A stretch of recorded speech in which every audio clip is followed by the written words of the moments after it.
and welcome to Science Never Stops. I'm your host, Joseph Vick, and today's topic is solar s'mores.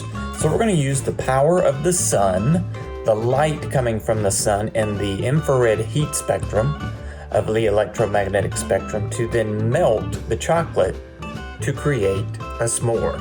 I have here set up our experiment supplies. So I have our chocolate bar, our marshmallow, and our graham crackers, as well as aluminum foil. Don't worry about the marshmallow just yet. We will talk about that in our follow-up video, solar magnification. So we're going to put these inside of a Ziploc bag. So I folded the aluminum foil, so I double folded it so that it is setting in the base of the bag. And then I separated the cracker, the graham cracker, and divided the chocolate so that you have chocolate on one side and you can see it melting through the bag. I'm also going to be setting this inside of my black cast iron skillet. Now, the black cast iron is a conductor of heat, but the black also adds to heat absorption from the sun. So it will collect the sun rays, the light, the infrared heat, and it will then warm itself and in turn warm the area in here. Now I added a little bit of air inside the bag so that that'll allow the inside air inside of the bag to also warm up while being filled with the solar rays of sunshine. So I want to set it inside the pan, and we're gonna head outside and let it set in the light. Now you can see I've set up the experiment outside in a fully illuminated sunspot.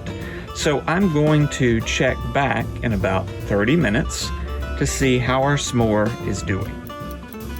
So while we're waiting for the sunlight to melt our chocolate and form our s'more, I wanted to show you my page that I put together in my lab notebook, my journal, so that you can follow along and do your own. So I have my experiment labeled solar s'mores, the date that you do this, the scientist, so I'm Mr. Joseph, and I made my observations and questions where I mentioned sunlight is warm, sunlight can burn my skin, but can it melt chocolate? My hypothesis was, can I make a s'more using sunlight? And that's a testable hypothesis. I predicted that I think I can melt the chocolate using the sunlight on a warm day. Now, the experiment setup, I mentioned the cast iron skillet, the plastic bag, the chocolate bar, graham crackers, sunlight, and a kitchen timer that you see ticking away for the 30 minutes. And on my data set, I want to check every 30 minutes until the chocolate is melted to what I think is best for a s'more. I like mine to be really melty. So while we're still waiting, still like we got a good amount of time, you can set up another experiment, or you can prep for the latter experiment, which will be the marshmallow.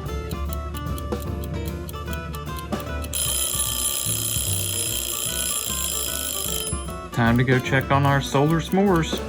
As you can see from the first 30 minutes, you can see that there is some melting that has taken place. So as you can see, it's melted for the first 30 minutes, so I'm going to continue with the 30-minute cycle. I'm going to set the timer for another 30 minutes and see how much more the chocolate bar will melt after 30 more minutes. I now have brought in the solar s'mores. The cast iron pan is significantly warmer than it was when I first put it outside.